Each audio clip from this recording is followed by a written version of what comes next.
Phillips Carpentry and Cleaning Service Inc., providing exceptional carpet and cleaning, floor installation, refinishing, home renovations, drywall, painting, plastering, doors and moldings, electrical and plumbing, and much more. We are a one-stop shop for all your professional needs. Give us a call today on 718-221-5572. That is 718-221-5572. Or you can call our cell on 917-939-3192. Check out our sales on all services. We're located at 218 Schenectady Avenue, Brooklyn, New York. Phillips Carpentry and Cleaning Service Inc.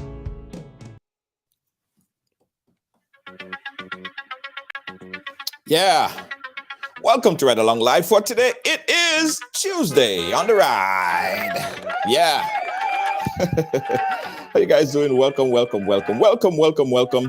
As you guys come and go ahead and share the thing real fast, guys. Very interesting program lineup for you today. We have in studio, not here in our New York studio, but he'll be joining us via satellite, as they say, from Tobago, from Trinidad and Tobago. Mr. Watson Duke is in the building.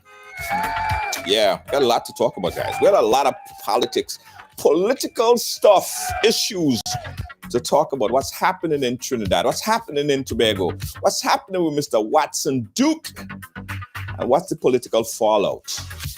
Everything that you've been hearing in the media. Very interesting program, guys, line up for you. Go ahead and share everything as you come in. Monet Williams, how are you doing? How are you? Good night to you. Go ahead and share, guys. Let me share as well. And you know, sometimes, guys, Facebook don't send out all the notification in a timely fashion. So I want a little feedback Facebook on that. So you go ahead and share it. Share it. To my folks in Jamaica, how are you guys doing? Welcome to the ride. Let me do it as well, guys. I want everybody here what Mr. Watson Duke has to say today. Yes. Because listen. Hey, Jennifer, how are you? Jennifer! My good friend, Jennifer. How are you? Thank you so much. Yes. Yes. Thank you so much. Who else we have? From YouTube, Joni, big up yourself from YouTube. Akim in the building. Yo, you know, one day, right? I promise you guys, one day I'm just going to do a program and it's going to be all about big ups and the people who are really the spine and the board of this platform. Appreciate you guys so much. Big up yourself, guys. Big up yourself. Marilyn Gordon, how you doing? Big up yourself. Margaret Davis, thank you so much. Big up yourself. Thank you. Who else we have, guys? We have what? We start kind of early, so I have a minute or so to big up some of the folks. Good night to you from Brudge Grove in Grenada. Big up yourself. Hey, Andrea on the inside. Veronica Edwards, how you doing? I want to see the folks. I want to see the folks in Grenada. I want to see the folks in Trinidad. I want to see the folks in Jamaica. I want to see the folks in Ghana. Yeah, we just came out from Ghana. Daniel and the crew in Ghana, big up yourself. Thank you so much. Lacey J, the folks in Canada, Toronto, and all over. We have, yes, Good night to you, guys. Listen. So as you know, or probably you don't know, um, Mr. Sometimes I have to catch myself because I have to remember Wakanda is Winston Duke, and today we have Watson Duke. Now Watson Duke has been the 12 years. He's been president of the PSA, representing workers for 12 years. He went on to form a political organization, the PDP. The PDP political organization was successful in the Tobago House of Assembly election, right? Now, let me bring on my brother because there are so much happening and so much to talk about. Let's bring on my brother, the famous, the infamous leader himself, Brother Watson. How are you doing, my friend? Hey, my brother, man. Big up. So glad to be here on this international radio station. I'm coming in from the coals or coming into the coals. You're coming into the coal. How are you? Yes. Yo, Watson, I've heard so many things about you. I've heard so many things, some good, some not so good. So I'm glad that I have the opportunity to finally sit and have this conversation, so we could clear up the misunderstandings, the things that people are saying, and what's out there about Watson Duke. So I'm happy that you're on. How are you doing? How was your day, sir? Hey, it's great. I always have great. Yeah, absolutely. I've had a bad day yet. Yeah, I've heard. Let's talk about Watson Duke, the leadership qualities that you have. You've been president of the PSA, which is the representing workers for so many years. Let's start from there. Tell us about your leadership style, your leadership quality from then, president of the PSA. Well, if there's something to be noted, it would be was never given the leadership by anyone. No one gave. I've always been able to go down on the ground, mobilize people, bring people together, win. I don't know what it is to lose an election, and even if always grown in votes and popularity, and my image to represent would grow more. So that's my leadership style. I've never been that thing. I've always started from the ground up. Trade union movement. We were outside, and we don't like that governance. We're going to change it. We went in the elections, and we put a song on those people. And then same thing in the politics too. We came from outside too. I came from a good cut, on those people too. So it's just, reaching after goals, confusing the masses in the sense that those who are not for he's nothing, he's nobody, he's not a threat. And then you beat them views by how did you really reach there? Where did you pass? Watson, hold on 1 second, because I'm not hearing the audio that clearly. In fact, it's kind of cracking up a bit, so we want to perfect that. If it's possible that you could go back on the computer, and let's try to bring you in that way. Come in on the computer instead, and we'll try to figure it out and get it back that way. It might be better than the quality I'm getting on the phone. So we're gonna try to reconnect with Brother Watson Duke from Trinidad. Gregory, how are you doing? Yes, guys, and I know you guys have a lot of questions as well. Now, as I was telling you that in 2021, December of 2021, there was an election in Tobago, and Watson Duke were able to go up against the PNM, right? And his political organization, which he founded, were able to win the election, right? The Tobago House of Assembly, THA, right?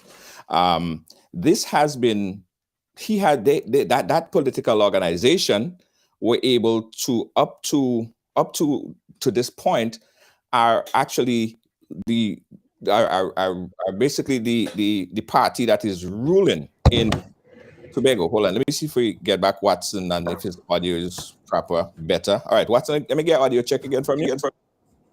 All right. It sounds a lot better. Sounds better, nice, man. It sounds better. All right. So Watson, let's go back to the days of the PSA. Tell us about your leadership style, your leadership quality. All right. So I've said my qualities is one where I start from ground zero, and I always build myself up. I've never started off on a pedestal as one who is equal to the task. I've always started as the underdog. I've always started with little or nothing and have to scrape and collect and push and go forward. So I know what struggle is. I know what it is to hope in the midst of despair, what it is to have constancy of purpose, what it is to be commitment, what it is to lead even those who are blind and can't see the end of the tunnel. I know what it is to develop confidence. And I can say that while at the trade union movement, that what I've been able to accomplish stands neck and shoulder over my colleagues who within the 21st century. So I will definitely declare myself as the trade unionist for this century. We, under my leadership, we achieve a lot of great things. I don't want to brag and boast here, but it's quite long. We have done things that no other leader would have done in my time. And one of it would just be I've entered governance and won governance, completely. The only person to do something like that was Butler. Butler definitely, he being a trade unionist, had a party and he won, but not the executive power. He became part of the opposition. We won, and we won executive power, and we won convincingly. It wasn't photo finish. I did that while I was a trade union, while I was in the trade union world, taking on the government, fighting for workers. I was able to start a party from ground zero and then push all the way up. Yeah. What was some of the biggest accomplishment noted being in the trade union? Well, in the trade union movement, let's say I've been able to move the standard of living for my members from little to plenty, whereby they were getting a medical insurance of about 500 TT when we came in. When I came to the throne, when I left, it was about 3 million TT. They were paying 50% of the rates. When I left, under my leadership, they were paying 40% of the rates. They were not entitled to government housing through the union. When I left, I distributed over 300 government housing to my members at random. When I left, the oil price was $45 a barrel, and they were offering us 9%. Well, at 9%, they were offering us 9% when the oil price was about $95. And when it got to $45, I was able to settle for 14%. Right. And so I could go on and on. We have been able to stop the government bill. They wanted to bring in a revenue authority. And while it was in the parliament, we were able to stop the bill, literally stop the bill and cancel it. We were able to do things like that. We were able to literally cause the government to improve the working condition for workers by shutting down every single government building in the country that is of substance. Yes, even the government treasury and the Board of Inland Revenue was shut down for months. So I'm quite militant. We don't grant charge. I come from, we don't grant charge. We simply perform. And so we have been able to get the working environment improved. We have been able to make over 8,000 workers permanent. We have brought back workers who have been dismissed from their job back onto their job, got $1 million settlement for workers. I mean, the list go on and on and on. And I don't want to brag and boast, like I said. There's a lot. A lot. But the most significant of it all is I moved from the trade union movement into government while I was in the trade union movement. And that's a significant see, exactly. So as a master trade unionist, as you deem yourself, why did you leave? I recognized way back in 2015 that in order for the trade union movement to become significant, we had to be around the boardroom, we had to be in the parliament, we had to be in the cabinet. It would be foolish for any trade union in today's society to think that by hitting the pavement and slapping your hands together, you can accomplish change, because the entire world is moving away from the type of work that used to take place. They're moving into a modern type of work where you work on the platform, 0 hours contract, where it's crazy out there, where they have people who are like these foreigners will come in and they call them agency shop, agency workers, yeah. So the employer no longer hire employees, he hire an agency, and the agency now supply employees, so you can't sue him, and so the whole thing has been mixed up. And if you really want to improve the lives of workers and the lives of the working class, then you have to go to the place where decisions are made and legislations are made. You have to go to the parliament. And that's where my desire ultimately is. I'm in the THA right now, to be a House of Assembly. My ultimate desire is to get into the parliament and eventually take charge of the parliament so we can set a legislative agenda for the ordinary man and woman. Right. So you emerged, you moved in, you created your own political organization. Was it always your inspiration to get into politics or create your own political organization? Never. It was never my interest to get into trade union, no get into politics. Never. I mean, as a matter of fact, at one time I wanted to be a preacher. One time I wanted to be an engineer. Different things, because those are my skills also too, right? But I hate to see people suffer. I can't stand it. I can't stand to see people suffer and not say something, not stand and go in the way and protect them. And so that's just led me to that. I mean, I was working at WASA, and the workers there were being oppressed, heavily oppressed by the union leader, because we were seen as trying to break away from the union. And when everyone else was out, everyone else was down, all the leaders were destroyed, I said, I will go and fight. Right. And mark that, just when all the leaders in the PSC from the WASA division, when all of them were out, they were expelled and terminated from WASA. Expelled from the union and terminated from WASA. They had no matter in the court, so there was no chance of them getting back their jobs. 9 months later, I presented myself, and 9 months later, I became the president. It's the same thing with the politics in the Tobago House of Assembly. Just when the PNM took over every single electoral district in Tobago, every single district, and all the leaders were expelled from governance, all right? Because the PNM won all. I decided I will go and fight. And I made my mark as a politician and as a trade unionist. So I don't look for when the thing is hot enough. Some people look for when the thing going. It's when the thing scrapped down. Right. And there's a powerful leader, that is when I emerge. I say, right, I'll take you on. Then come the formation of the PDP. Yeah. Tell us about the PDP and the construction and some of the vision and focus of that political organization. Well, the PDP is a people party. And I say people party is that it's a party where our focus is on people. Politics will take care of itself. I always say that, you don't have to fight politics or talk politics to people. Just deal with the people issues, and they will come around and they will come follow. So over the years of campaigning, we have always dealt with the politics. We have always dealt with the people issues. The one time in Tobago, the air bridge, which is the airplane that goes between Trinidad and Tobago, domestic air bridge, was almost collapsed. And the sea bridge, which is a domestic boat that goes between Trinidad and Tobago, had almost collapsed. When I said, look, enough is enough. Let's swim. And so I let us swim. Myself and some other young guys and stuff. We swam from the port of Tobago to Trinidad. Not straight at all. We took a pirogue. You know what I mean? We took a rowboat. We took jet skis. But those kind of impoverished means, so to speak, to get to Trinidad.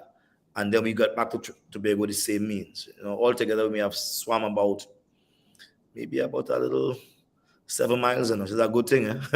Yeah. Yeah, man. You swim and shark bouncing down below there. Bouncing in the belly. They can't do no fear.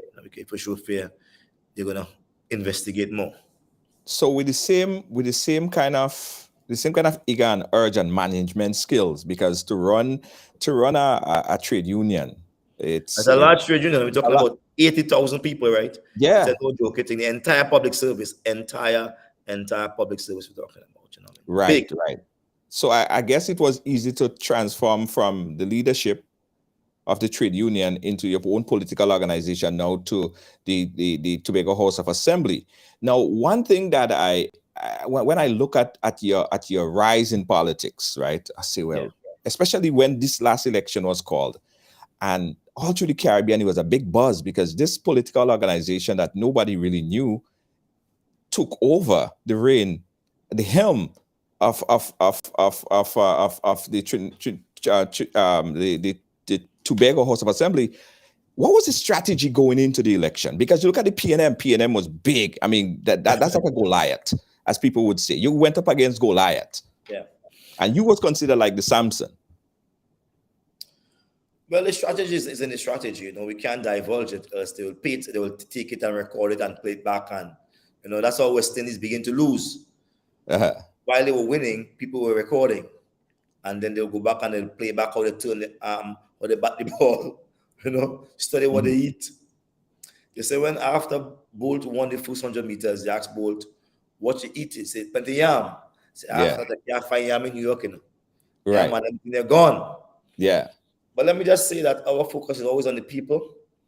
And people recognize real people. Real people recognize real people. I mean, there's lots of fake and phony out here.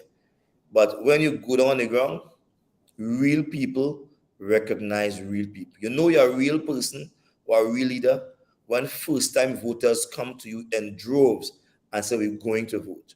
You know you're real when the tough people and them who don't vote at all, don't care about politics, say, look, I gain involved. So we just keep it real. I just want to say that. We just keep it real on the ground, you know? Right. The PM, on the other hand, they're all about posturing and pretending and faking and fancy speech and that kind of stuff. That kind of politician now is done and go on. Right. People do that kind of politician again, you know? They were a man who natural, 100% natural. Yeah. Yeah. So during the campaign, during the structuring, during the whole season, what was the relationship like now with FARLEY, Chavez, Augustine? That's cool, you know. I have nothing against FARLEY, you know. I have nothing against him. I mean, I think he's a cool dude. He's just in the wrong position, you know what I mean? Right. Yeah. So because the thing that was, when I looked at it, in fact, I saw a promo picture that you guys put up, right? I put it up on the screen right here, and I was like, okay, this is the picture, right? We see FARLEY Augustine at the front. We see you at the back of him and everybody else. But most people, when they run a political campaign, they usually put the leader, because you was the founder, you were the head of the party. You usually see front and center, big and bold. But in this picture right here, and that was the campaign season. That was going into the campaign season. We see FARLEY standing right as big and full and broad in front of you, who is the political leader. What was the strategy? Was the strategy to always push him, elevate him to the front? Well, that's a decision that I've made since 2019. 2019, we had a big conference of all our membership at the Magdalena Hotel in Tobago. And it was there I told them that FARLEY and Faith will be running for Tobago House of Assembly, and I'll be running for Trinidad.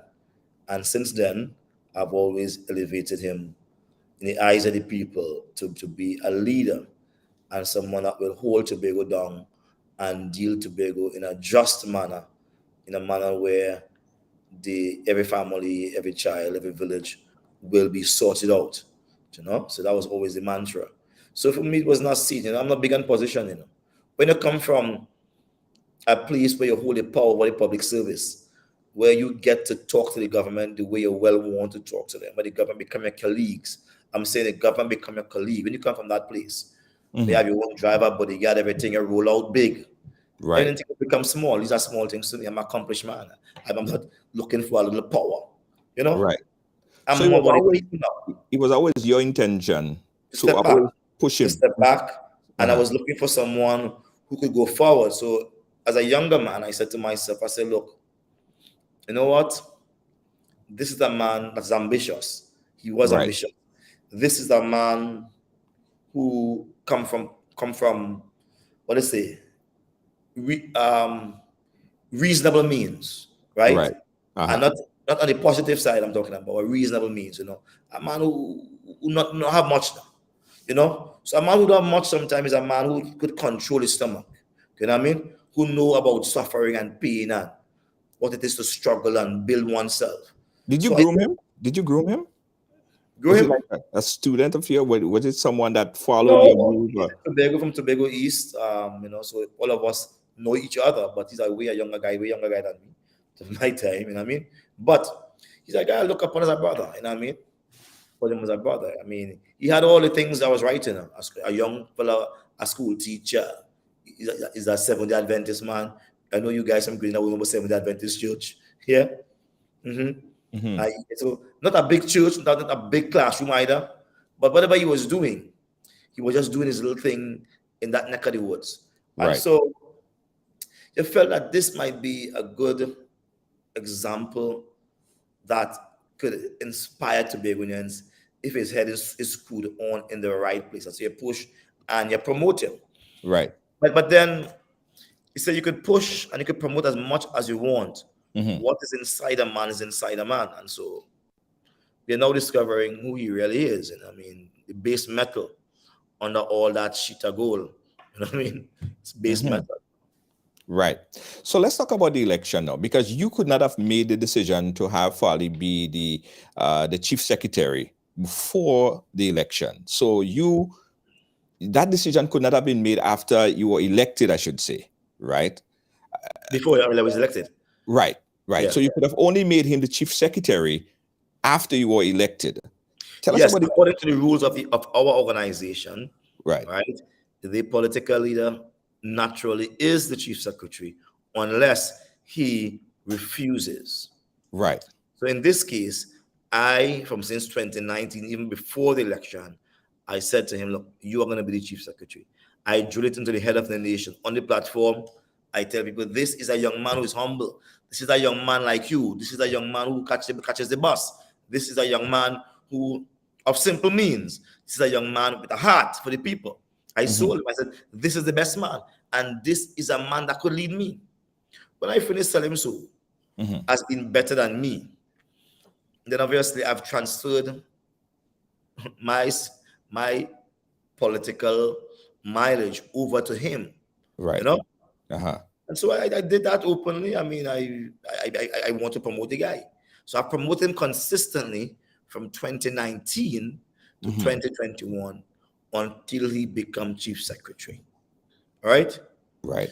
So at no point in time was it in my interest to become the chief secretary, because as I said, my desire was to go to Trinidad in the parliament. That's a real place where real decisions are made, where laws are made. To go down there and fix the thing, not only for Tobago, but for the entire country. And so the working class in Trinidad and Tobago and the suffering people could have a better day, because my fight is always about people. And I always attack the strong man. I don't deal with kids. I don't deal with children. You know, I really don't deal with them at all. Right.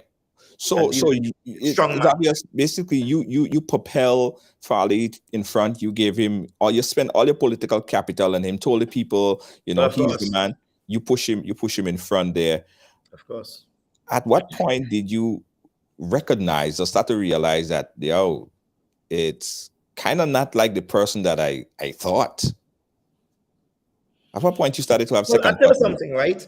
Even though you may see glimpses of that, and you may come to reason that may be a possibility, as a leader, sometimes you hope against hope. Right. That with a group of people around him and a nation at large, it's not 2 people or 3 people or 6 people. We're talking about 60,000 people at large of different intellectual capacity, different social status. You would have sufficient respect for the people of Tobago, right? You would have sufficient respect not to be a fool and not to make Tobagonians a laughing stock, as he's now doing. He's now making Tobago a laughing stock throughout the entire Caribbean and the wider world. People are laughing at Tobago. Where in the world do you hear that? I made a man chief secretary. I spent my money. I built the party. In no other party could he have been chief secretary. None. If I never promoted FARLEY, he would not have gotten any single votes to win an election. He might have gotten the votes to lose the election, but not to win. However, I promoted him. You got the chief secretary, you got chief secretary house, you get blue lights, you get car, you get security, you get everything, the thing, big office, you get budget to manage. I mean, you have everything. What are you fighting for now? Right. What do you want again? Right. Remember, I'm at the top of my food chain, right? I'm at the top of my food chain. Even my name is Big out here. What's your name? It's Big out here, right? So I mean, the chief secretary is nothing to me. As a small job. In other words, that's a step down to me. So my thing is that leave him there, let him manage Tobago, and let me try to take on Trinidad now, the bigger fight. Right. While I'm fighting Trinidad, this man is up in Tobago making mischief. He's conspiring to remove me from chief secretary, saying he's going to review my portfolio, taking all the executive officers, ganging them up against me, and say you have all of these people on this side, and I have none. And to me, it's foolishness. If we go in as a team, then you can't fight one member of a team and remain a team, because all form the team. You can't lose your foot and say you have all the parts. You don't have all your whole body not with you. You lose a part. And if you lose a part, it's significant. And so his very method of trying to say you're going to win something is really laughable by the serious thinkers. I think that he has erred significantly. This is an opportunity for Black people, for young people to say, hey, we have gotten this right. We, among ourselves, we have figured this out. We have beaten the great PNM. We have taken charge, and we are now treating the people of Tobago in a respectable manner. We have put them on a pedestal. We are not making stupid moves and that type of stuff. You know? So after I give him that, he wanted to come and take the deputy chief secretary position. So I say, look, you could have that too. I give him that. So imagine this. He has a whole party by himself. All right. He has all, let me see, he has all the entire executive. Right. Fully support. And I said, Pastor, I said, there's one thing I ask of you. Stick to the mandate. Stick to the mandate, and I will hold you accountable. So I held him accountable every Monday for things he's not doing. And as if the spoiled child at home, he felt to get man enough. He said, you know what? I leave it home. But I will still have a key to that house. You know what I mean? I still want a key. I can come inside and do whatever I want in that house, but I'm leaving home. I'm not paying a bill. Right. Just the story, your political story sounds very familiar, and I'll tell you who he sounds familiar to. The whole story. He sounds familiar to Morris Bishop. I understand it clearly. And Bernard Court. I understand loud and clear. And this is the part where I say, yo, I know Watson to be a very smart political analyst, right? And I don't know if you really studied that enough to know as a coalition sharing kind of power like that, where you are the head of the party, but FARLEY is the head of the Tobago House of Assembly. Yeah, the executive arm, The executive arm of the party. How would that not conflict and cause problems later down in the road? Like it did in Court and Bishop and Court situation in Grenada. Did you see that coming? Wasn't that glaring? Well, it was a possibility. Right. But again, you expect a man to put Tobago first. You expect a man to hold Tobago in high, because for 21 years, they pay them ruling 21 years, and now we get a break. So they give you all the seats. So one expected that he would put Tobago first. But instead of putting Tobago first, he put his own image first, his own self first, and continue to do that. Continue to do all kind of madness.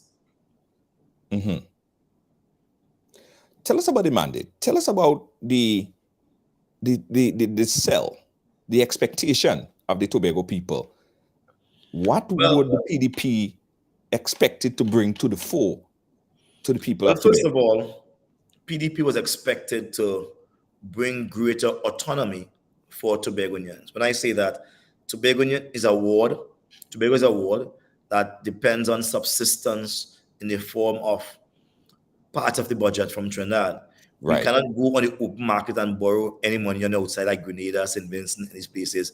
We can't make laws without Trinidad consenting to those laws.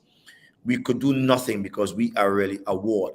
And Tobago wanted to exercise more authority over its own affairs insofar as making decisions and planning its own economic development, social, cultural development, etc. And the idea was to go down to Trinidad and say to Trinidad, look, this is what we want for Tobago. And you work with the people down there to deliver a Tobago with more just rules and regulations and laws. So the people in Tobago could say, wow, at least we could go and borrow some money now. We could develop an economy of our own desire right now. Because if they say to us, plant banana, you have to plant banana. If they say tourism is it, that's it. Yes. Everything in Tobago is controlled from Trinidad, even the police. Right. So they could tell the police, the commissioner in Trinidad could say to the police, lock up the chief secretary, and he would be locked up and detained for questioning. Nothing happens in Tobago. Nothing happens in Tobago. Tobago is like, it's the biggest island in the Caribbean that is a ward. It's the most derogatory term you could find in the Caribbean. Eh? I don't know of any other island in the world referred to as a ward. This is a ward of Trinidad, but understand the history. The history of Tobago. Tobago had been independent at one time with its own constitution. The last time Tobago was independent was 1876, and in that year, the Queen would have repealed the constitution and create crown colony rule. And about a few years later, the Queen ceded Tobago to Trinidad as a ward, saying that, look, they control Trinidad, they control Tobago. We are not spending money on Tobago again. Tobago can't sustain itself. Let Trinidad take care of you. From then to now, though we discover oil and gas and all this kind of stuff, and though we are rich in resources, I mean, like aggregate and so on, and beaches, etc., we are still a ward. Right. So autonomy is a big thing in Tobago. Let me just update everyone right now that's watching, guys. We're talking to Watson Duke, and his story is very interesting. His rise to political power is very interesting. He is the founder of the PDP, right? And in 2021, the PDP defeated the massive PNM, as they would say, the guerrilla PNM in Tobago, which was big. People around the region, I'm sure even people from Grenada have been paying attention to what happened in Tobago. They even compared when they saw what happened in Grenada with the rise of the new NDC. They even compared what happened in Tobago to the NDC and what happened in Grenada. So it was massive, right? It was massive.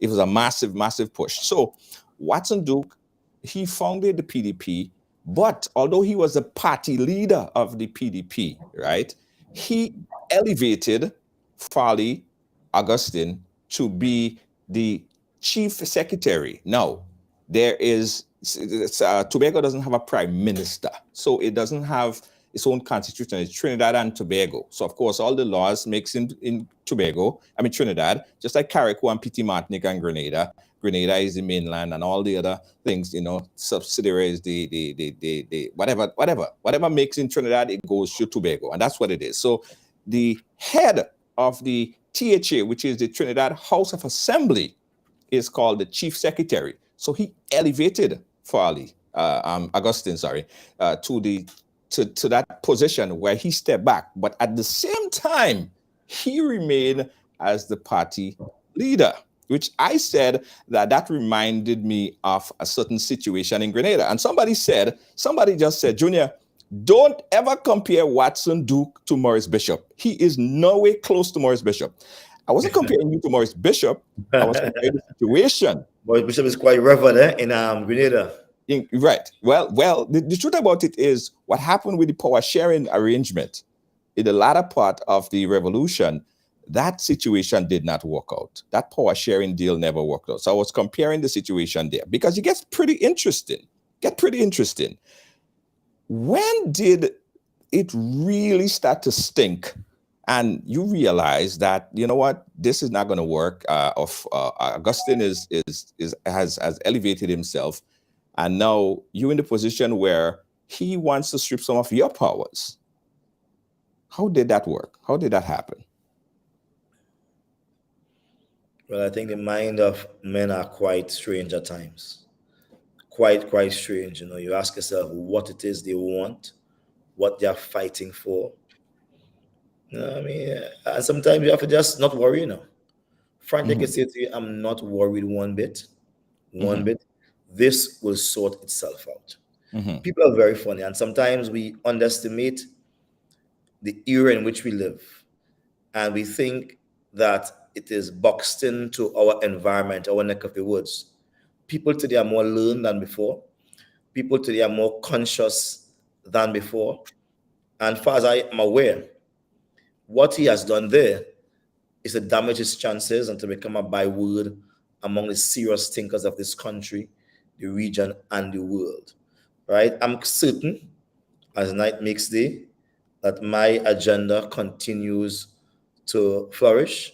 We are now in Trinidad, the PDP, becoming the first and only political party from Tobago that's gone to Trinidad and making serious, considerable inroads in Trinidad.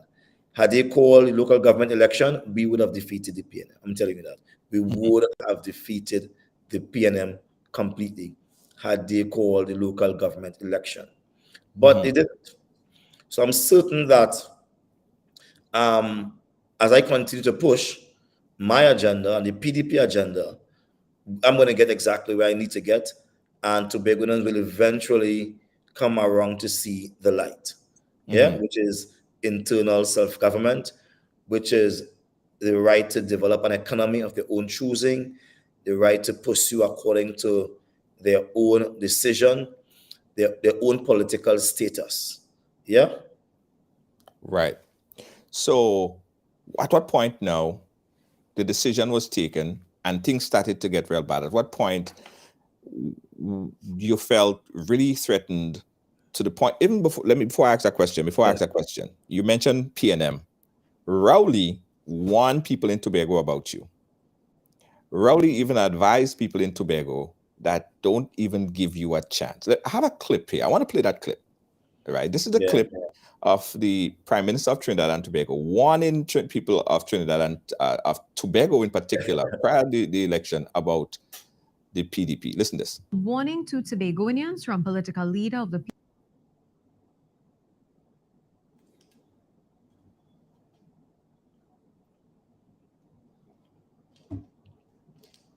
No volume though.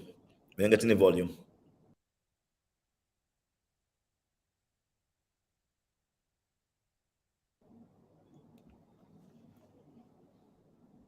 No volume. Okay, all right. Right. You hearing it now? Call for Yeah. Tobago to be Sorry. careful came from Prime Minister Dr. Keith Rowley on Sunday night during a political meeting at the Signal Hill Secondary School. According to the political leader of the People's National Movement, there's an individual promising to secure the interests of the people of Tobago. He said that same person is working closely with the United National Congress. And how I know is because I'm contesting against the UNC, and I get my information from the UNC. And as a matter of fact, they are paying more attention to and providing more resources to what's Duke in Tobago than in their own seats in Trinidad. The Prime Minister said Tobagonians should be wary of Mr. Duke and his alliance with the UNC.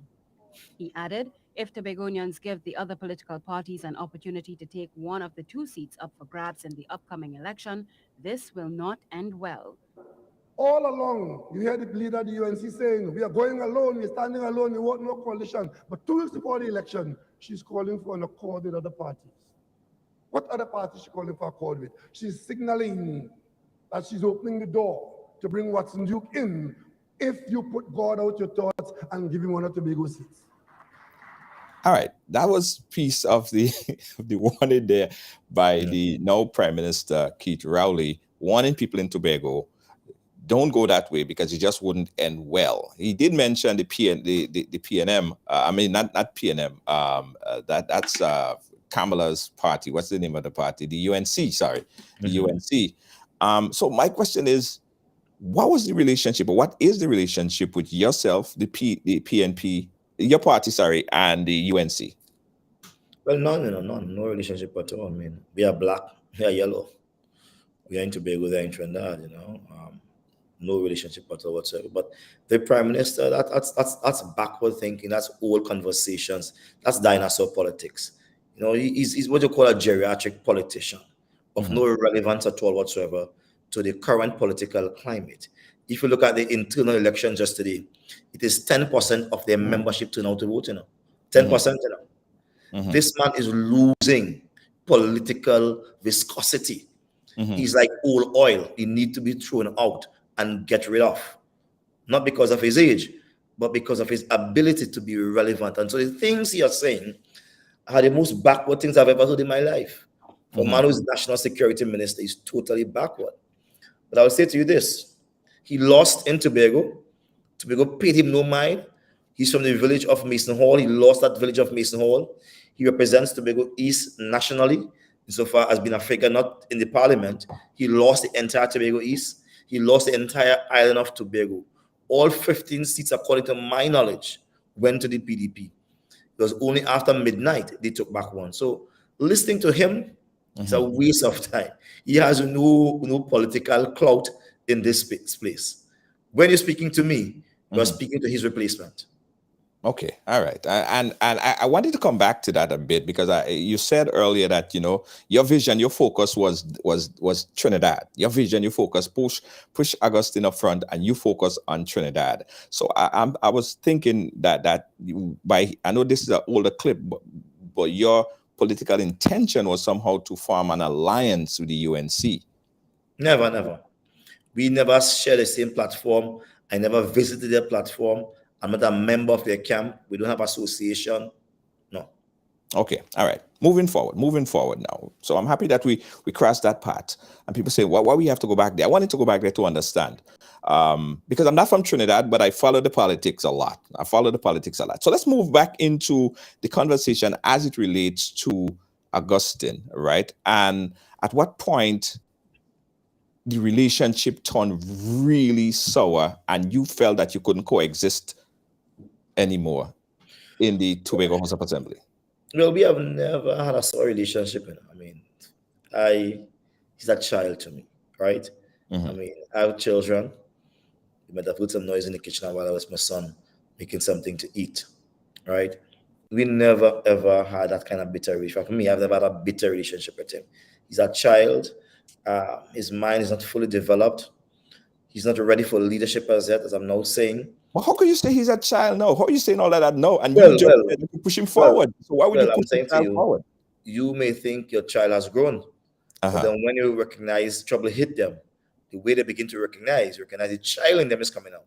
Right. Sometimes an adult brings out the child in him, He might grow hard. Did you know that he was a child all the time? Did you know that he was a child all along? Seeing in him is a child coming out. That's in no way where serious thinkers exist. Do people behave in that type of way? He's currently behaving. He's behaving as a spoiled child, someone who is looking for a fight. I mean, even before I resigned, he was telling me, come on, challenge me. Come on, challenge me now. Challenge me. And if you win, I go walk. If you lost, you walk. And in my mind, what kind of madness am I hearing? This is the mind of a child. Yeah, but Watson, listen, you said earlier, you elevated him, you pushed him. You tell everybody. He never demonstrated those childlike qualities that he demonstrated after he won. Yes, I'm saying to you. So he was a distinction in behavior. So his childish behavior came out after he won. That's when you know. And he sensed the power. Right. And I called him honorable.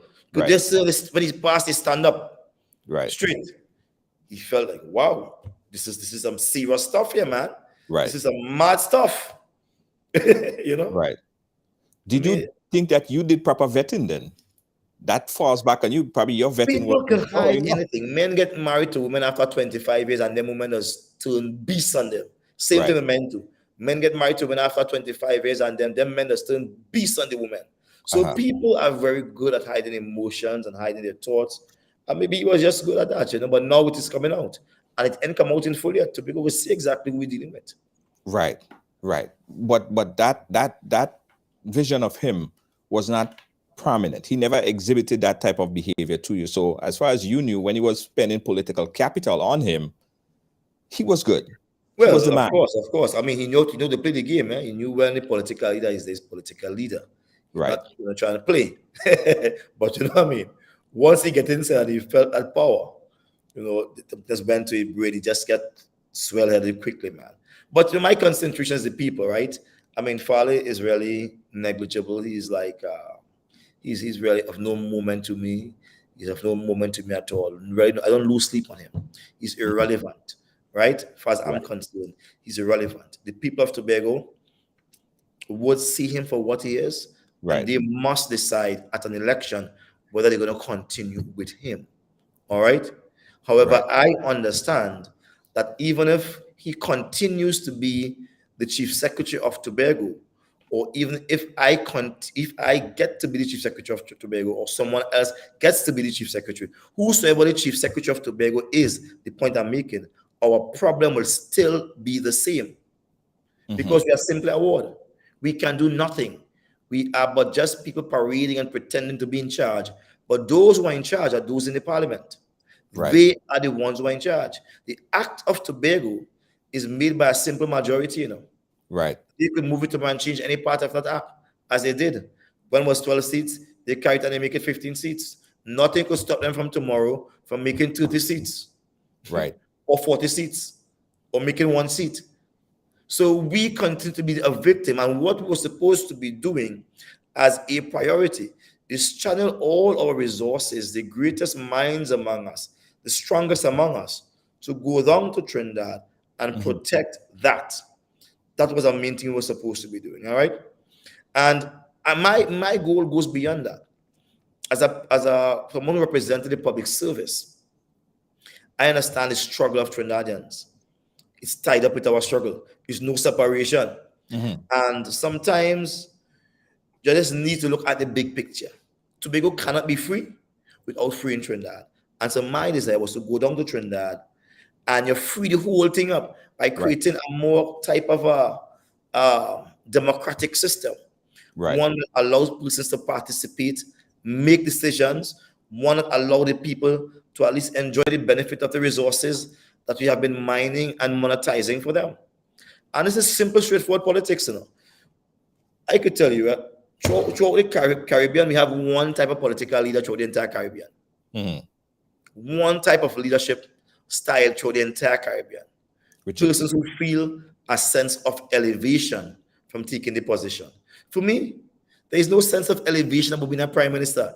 A prime minister is a workhorse. He's a worker. That's what I'm saying to you. This is kind of elevation thing. You walk around and you pretend to look into people's eyes deep as if they're stupid. And you know what I mean? And say, okay, all right. That's nonsense. Them days done. We could never progress as a country and as a Caribbean as long as someone who in those positions think they are more elevated than the others. You are elevated to use the resources to help people. And if it's just elevation, I don't want no part of prime minister work. Because I know about the big life, I know about nice life. I don't want that. I want to make the man, which is 1 room, give him 2 rooms. I want to make the child who can't read and write to learn to read and write. The person who's struggling and can't pay their bills, help them pay their bills by giving them meaningful employment and increasing the wage cap.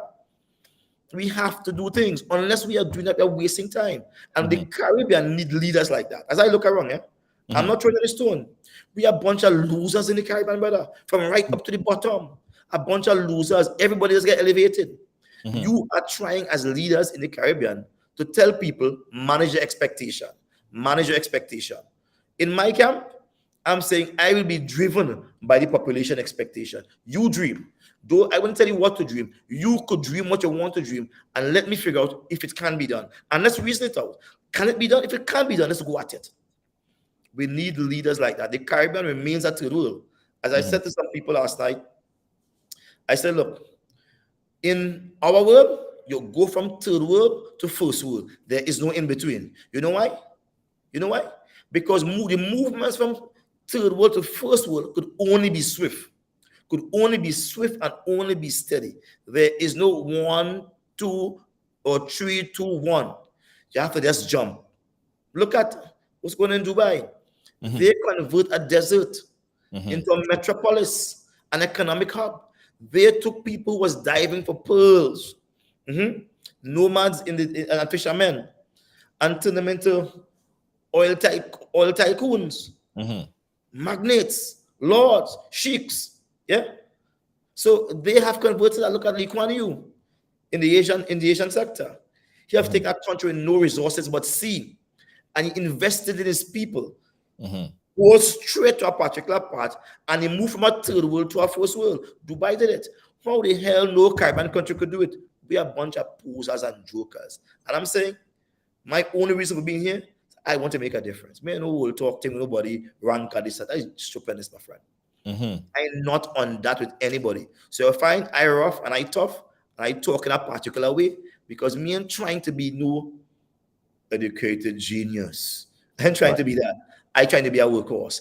I trying to get on the ground and deal with the man issues as a prime minister, supposed to be a minister to all the other ministers and to the nation. Right. Okay, point taken, and I strongly agree. I just came in from Ghana, and I know you're very strong in your Afro, your whole promotion of your African history and ancestry. And I said, well, after I came back from that, I said, our leaders really need to understand that there was such a miseducation in terms of so much. Yeah, there was a massive miseducation. So a lot has to be done to re-educate the population. But you said something earlier, and I want to go back on it. You said that you don't lose sleep over Augustine. But what happened recently? What happened recently? Did you overlook? Because he were able to then pull all the secretaries from under. He didn't pull them. Well, he didn't pull it, but they all resigned. They all resigned. I told them to go. Yeah, I have the video. If you all cannot take instructions, leave. Yeah, I said that. If you can't take instructions, let's play that back. Let's play that back. Let's bring that into context. In trouble by the rain. The rain is fun for them, but for you, who are faced with an impending natural disaster, it's pain. It's pleasure for them. Dance in the rain, they play in the rain, they love the rain. Beat, get their thick covers, put on air condition, put on their music, watch a nice movie. But for you, it's a bucket. For you, it's wondering when you'll get money to fix your roof, which we have started to do. They have failed to continue that program. Now that we have gotten into office, now they have the treasury. They are not fixing roof. Only talk. Tobago, this is what's in you. I am a true Spartan. I am for you. And I'm going to tell you the time when I'm going to come, when I will shame them.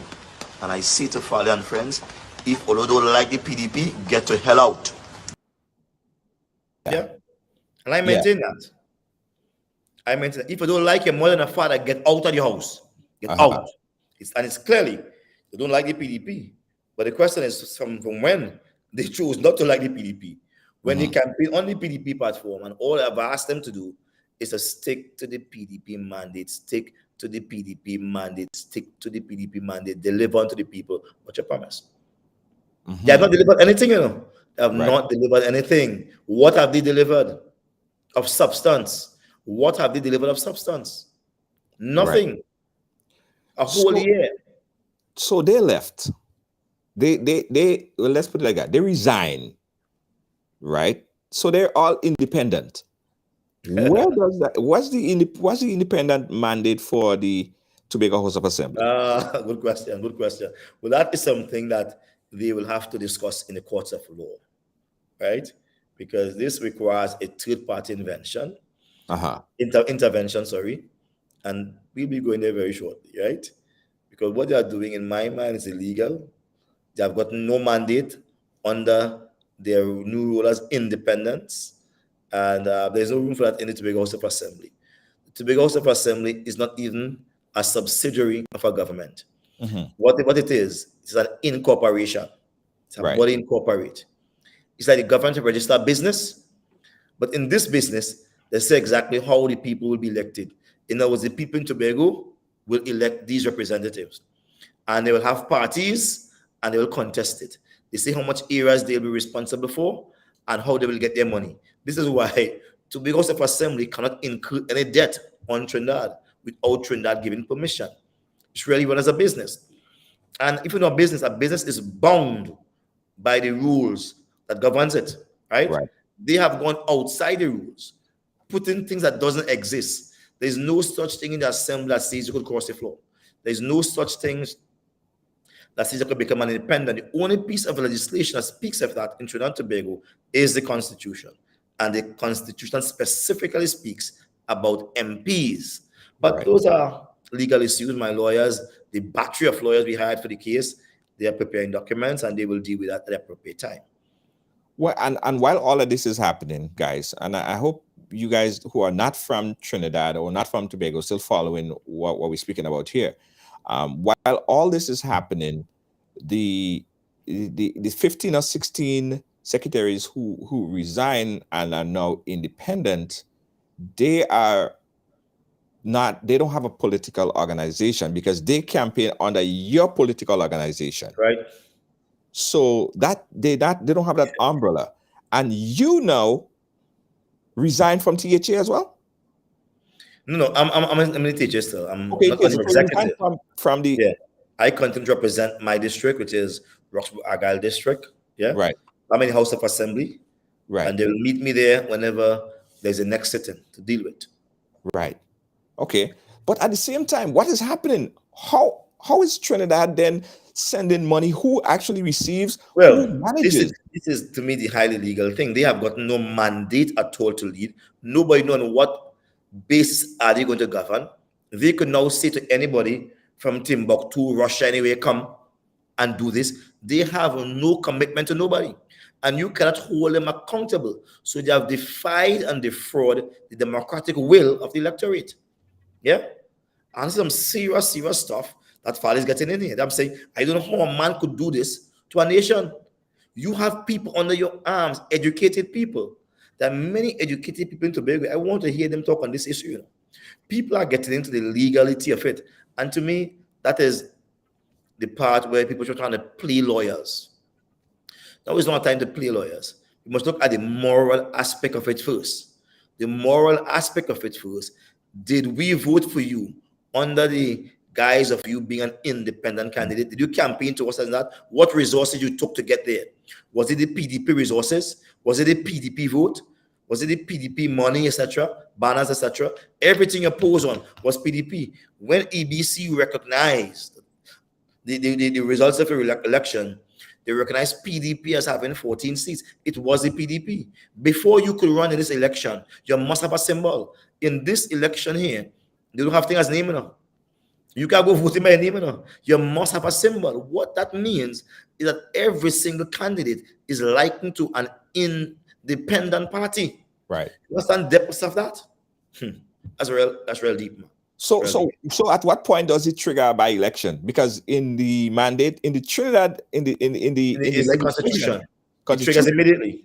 Right. Immediately triggers in Trinidad. So what's it for the assembly? Well, I'm not going to get into that. My lawyers are on top of that. I'm saying that, right? But morally, this thing is sickening. This thing is nasty.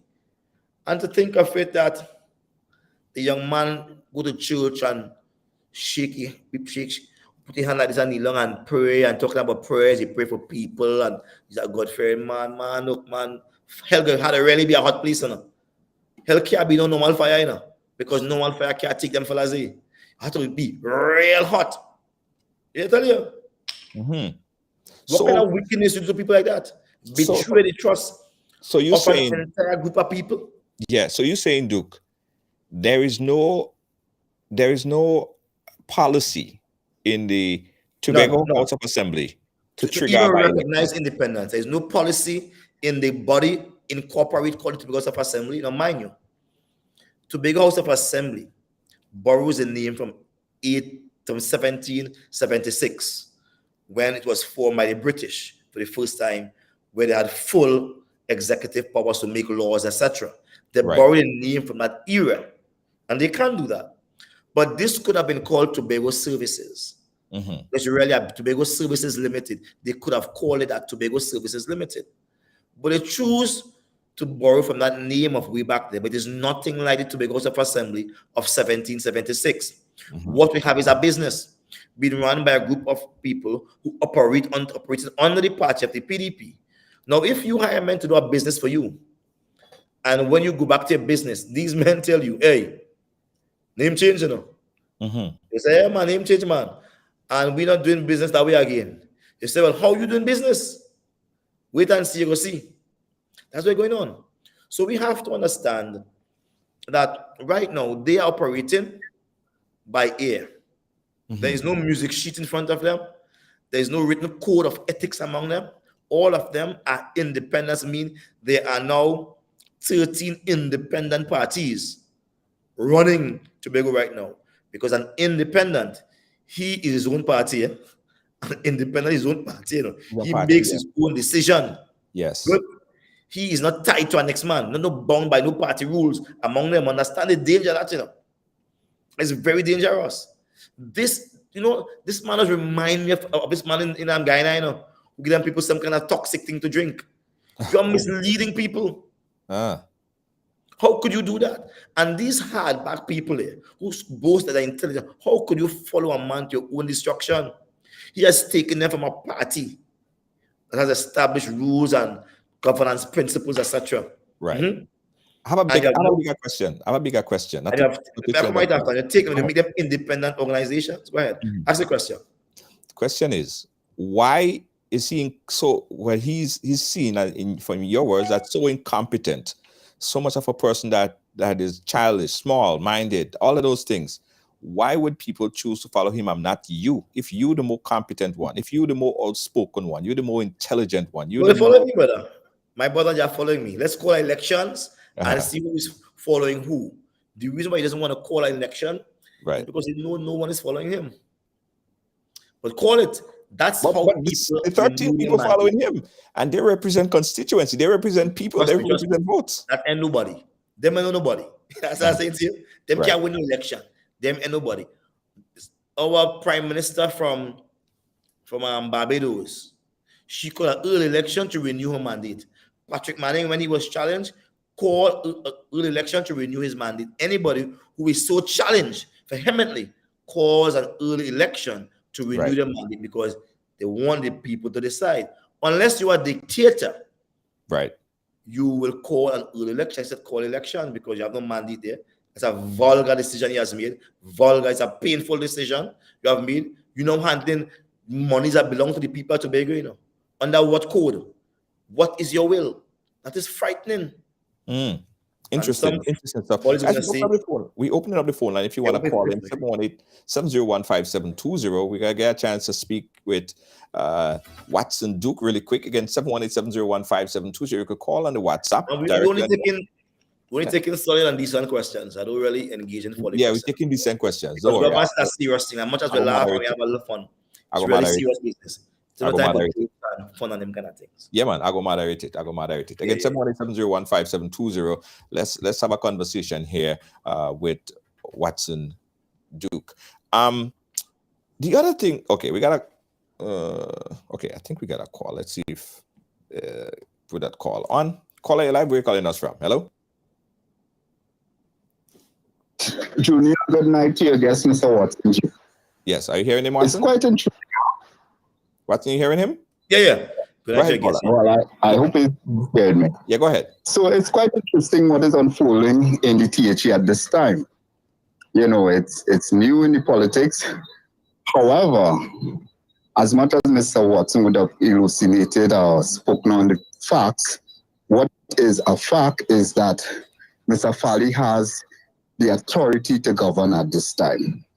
Because the way the Constitution is written by those who wrote it back then, namely Mr. A.N.R. Robinson, it allows for independence or independent individual, if you switch from a party, to continue to function in the THE. What Mr. Watson Duke should challenge is if Mr. FARLEY has the majority.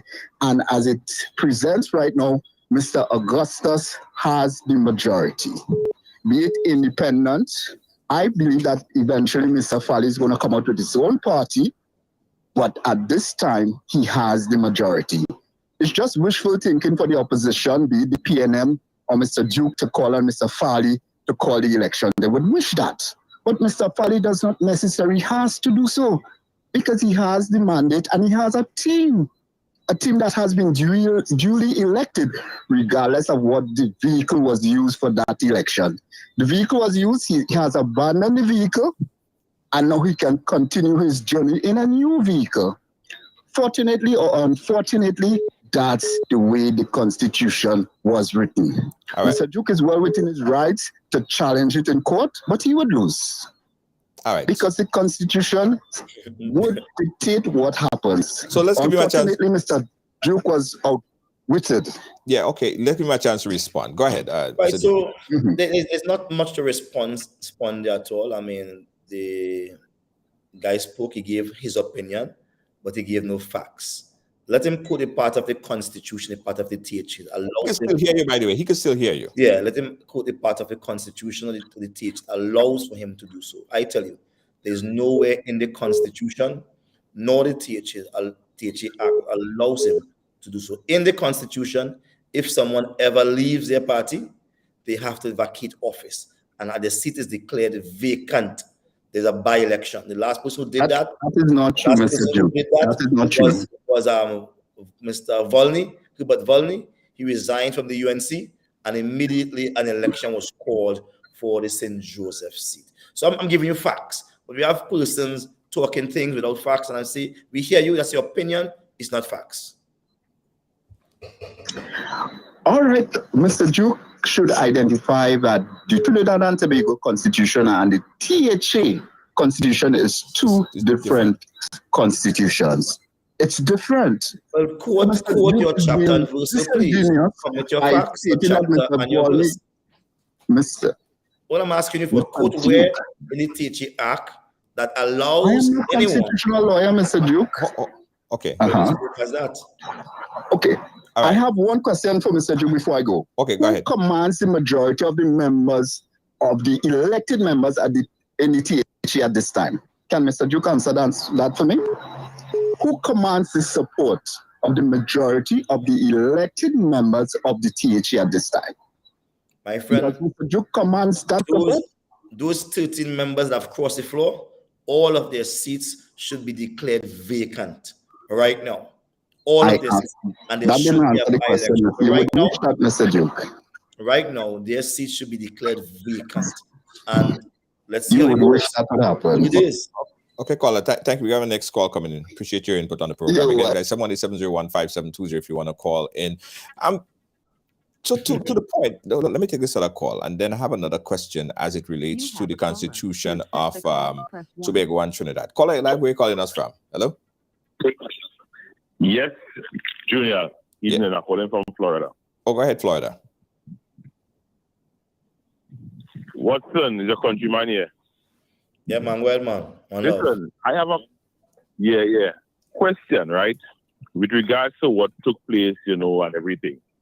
What does the Constitution, I understand about the, as you say, let they get a new mandate, all well and good, whether that happens or not.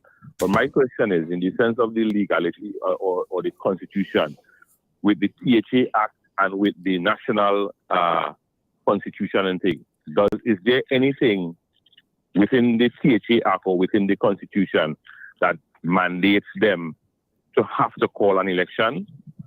Let me tell you what the THA Act refers, well, the standing orders of the THA says where the THA standing orders in silent, you could look at the House of Representatives for guidance. All right? Because that's the bigger body. I was listening. Okay, caller, hold on. Let you finish. Caller. But Tobago is a ward. So whatever we're doing, if we lack clarity and want more information, we can look to the House of Representatives in Trinidad. And the House of Representatives is the parliament. In the parliament, the Constitution is clear. Yeah. Under section 49 of our Constitution, subsection 2, and I want to read for you.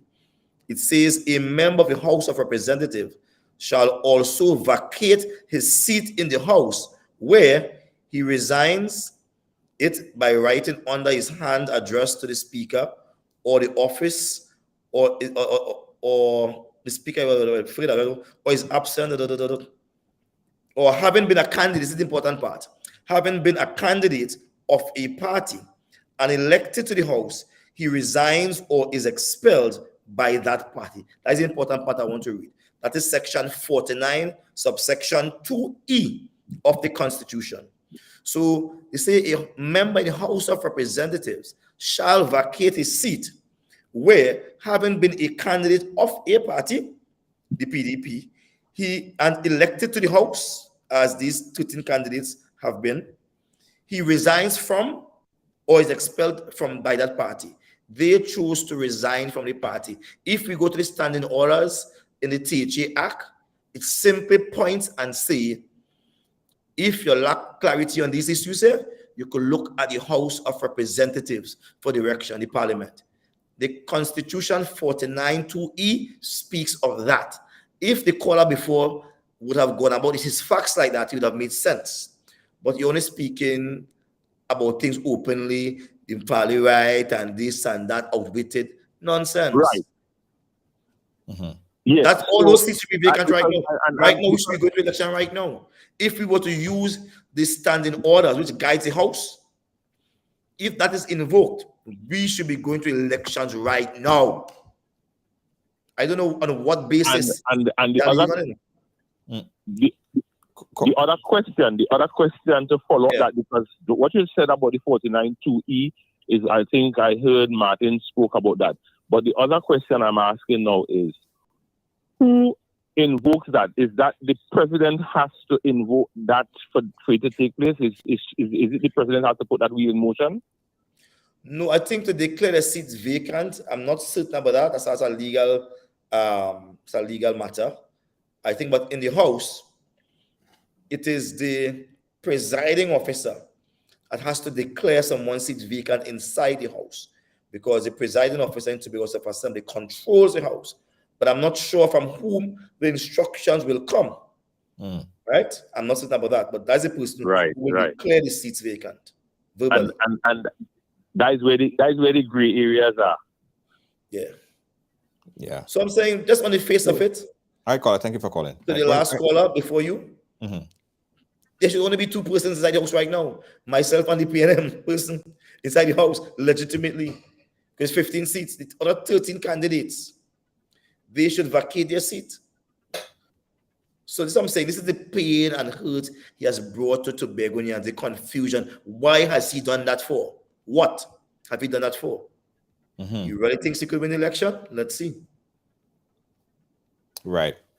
There was asking about the trigger, or is there that trigger supposed to kick in as in the parliament or any other state, any other seat that became vacant in Trinidad? Should it be the same? Should it be the same trigger? Well, again, Tobago State Assembly is a body incorporate, and its rules are confined to what is written within the Tobago State Assembly Act. However, where you lacked knowledge and you are looking for knowledge, you can look for a precedent. Right. And you were referred to in the standards of the Tobago State Assembly. That's the thing that guides the parliament in Tobago. To look to the bigger parliament. Look to the bigger parliament for precedent. And clearly the bigger parliament is guided by the supreme law of the land called the Constitution. There we see, once you are elected to a party, elected to the House by a party, and you resign from that party, you have to vacate your seat. That is a norm. The last person who tried that was Mr. Hubert Volney, when he resigned from the PNM, from the UNC, and that triggered a by-election. That was the last person I learned of that did that. So come on, the precedent is there. When these guys talking, they must go chapter and verse, you know. They ain't doing that at all, you know. They talking in these hallowed terms, as if to say the song that a voice gives legitimacy to the argument. Where are the facts? Don't come talking nice. Bring your facts. Right. Cindy B is asking here, so the THA contradicts the Constitution? She's trying to understand. Never. There is supreme law in the land. Any single law that contradicts the Constitution is void insofar as a contradiction exists. Right. And so it has to be kept in line. So what's supposed to be happening now? We're supposed to be looking under the standing orders.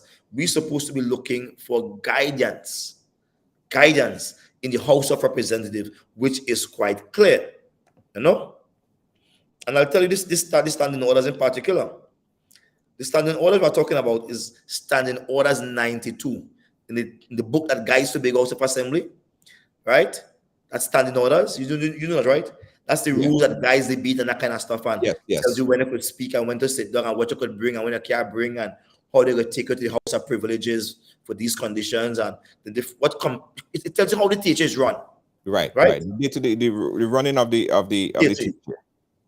It says under section 92 that if you're confused about anything and you don't have sufficient light within the standing orders, look to the House of Representatives, for which it is quite clear.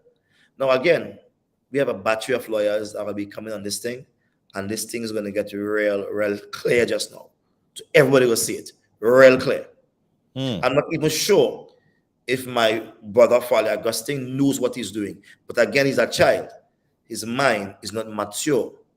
He's thinking about bravado, having a fish dash on front papers, trying to be a star. You don't be a star in them kind of way. You want to be a star, you fight for people. The Bible tells us that. If you want to be great, serve. That's why I became great, you know. I fight for people. I fight for the PSA. Just when nobody could have beaten the former leader. She was there for about 12 years. And I came in one fell swoop and destroyed them, moved them out. And nobody never moved me out. I resigned. I said, look, I'm done with that. Next level. Yeah. In the THA. So the other 13, Watson, the other 13 people, were they ill-advised? And are they... dead men walking there. Politically, dead men walking there. We're talking about. We don't watch them as ghosts. Them are no Lucas Standai, really. Them seats supposed to be vacant right now. They're walking around the place posing, pretending them is somebody. Them and nobody. Them and nobody at all. Them is really ghosts. Okay. All right. What do you think would happen within the next, or give us a little scope of what may happen within the next 2 months or so? Because people in Tobago are just, there must be an election in the next 2 months. There must be an election. There must be, by the hooks or by the crooks. There must be an election. They have gotten no mandate, and the democratic will of the people, that democratic will that they vote for, has been defrauded by these people. What will they hold them account to? What can they say? You promised this. What can they hold them to? You know what interests me, brother? I want to see what their manifesto will look like on the campaign hustings. What they will bring as a manifesto. What they will bring. What color they will bring as a juicy color. Nothing stopping him from forming a party. And I'm saying what color they will use for their clothes. What color clothes, how they will design it. The PDP clothes design different, you know. You ever see the clothes? Yeah, sorry. Look different, you know. We a new revolutionary party, not only in Trinidad and Tobago, but the entire Caribbean. We revolutionary, we different. And I mean that.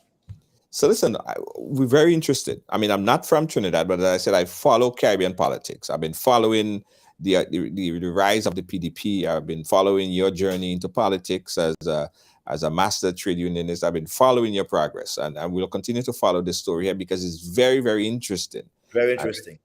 And within the next couple months, we'll see where it goes, because again, people of Tobago need representation.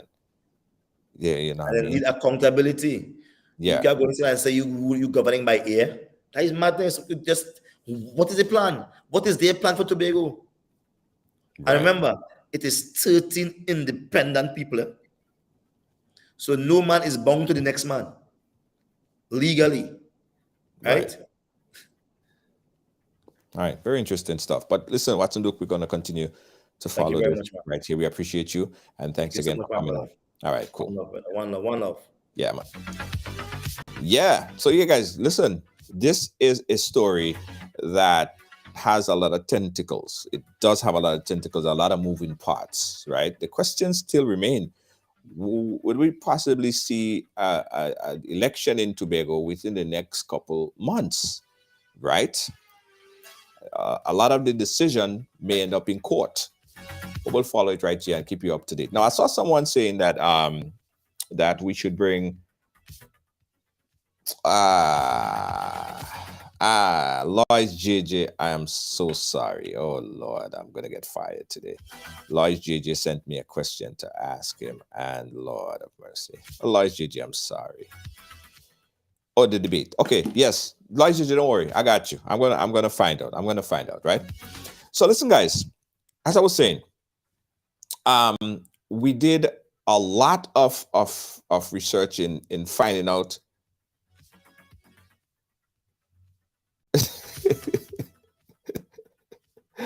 Thank you so much. Yes. So again, guys, we're gonna be following up on the story and keeping you guys up to date on what happened next, right? Yes, and I see you. Right. So also, this is an open platform, guys. So we will be reaching out to Mr. Augustine and inviting him on the program, just as we did Mr. Duke, to come on and share his story. Remember, everyone have a story to tell, and we'll be very interested in probably the next couple of days or so. Farley could come on and chat with us on his vision and what happened and his side of the story, because they say every story have three sides, right? I'm willing to hear every side of it and bring it to you live, right? Thank you again, guys. Lloyd JJ, I'm gonna ask him. Don't worry about it. I got him on WhatsApp. I'll ask him. Anyway, guys, before you leave, let me tell you this quickly, that we're gonna be having our Ride Along Live Big Money Bingo. Yeah, $6,000 Big Money Bingo, guys, and that goes down on the 23rd, right? The 23rd of our Ride Along Live Big Money Bingo. If you guys want to play, right, there are 4 games, and the jackpot round, you can win up to $4,000. You could do that right now. Get your tickets at ridebuy.com. That's ridebuy.com. Get your tickets right now for the Ride Along Live Bingo right here on your screen. Ride Along Live Bingo, $6,000 on the 23rd, guys. You still have a chance to go in and get your tickets. All right, tickets right now is only $20, and you can get 5 tickets, guys. 5 tickets for only $100 US, and you could win $6,000 cash in hand.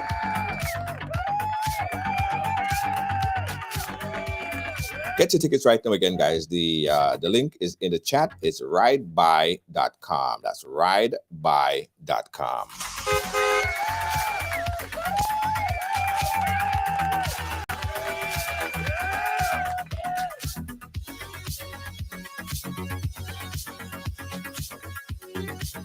Also, let me tell you this, guys. Ride Along Live is heading to Dubai. Yeah, we're taking a whole team, 100 people, guys, to Dubai. And if you want to go, if you want to head to Dubai, Ride Along to Dubai 2023. That's going to be in October. You could register right now, start the booking. You have 7 months to pay off, guys. 7 months to pay off, but you have to be on our VIP list. We have over 300 people on the list. Right now, we have about 45 space remaining. If you want to ride to Dubai, if you want to head to Dubai with us, October 2023, you have to book now.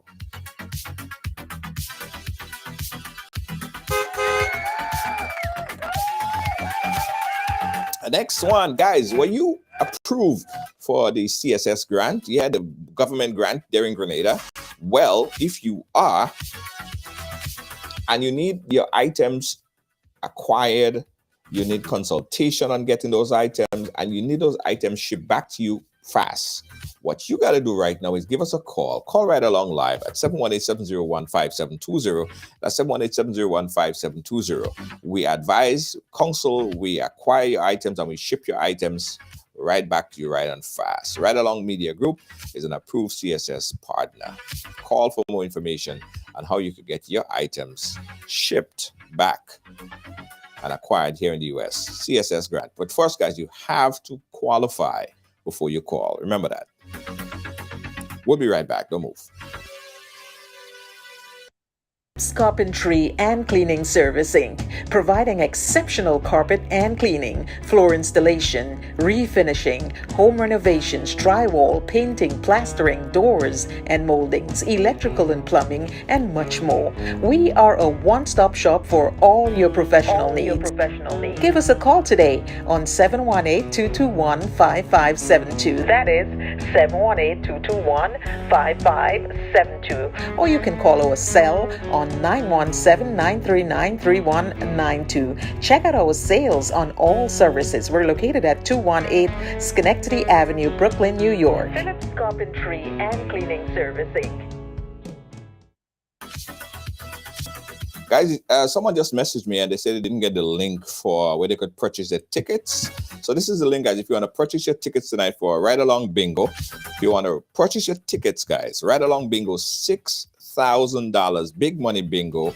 It goes on the 23rd. That's 2 days before Christmas. So you have this money right before Christmas. Right before Christmas. Get your tickets tonight, guys. The link is ridebuy.com. That's RYDEBUY.com. Get your tickets tonight.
Thanks for watching. Thanks for being a part of our program today, guys. Join us again tomorrow for more Ride Along Live. Remember, where everyone have a story to tell. Good night. On behalf of all our production team here, our senior executive producer, Lois JJ. Of course, our moderators, we have Kibbs. How you doing? We have Gail and Deanne Fraser. Thanks for watching, guys. Catch you tomorrow. Good night.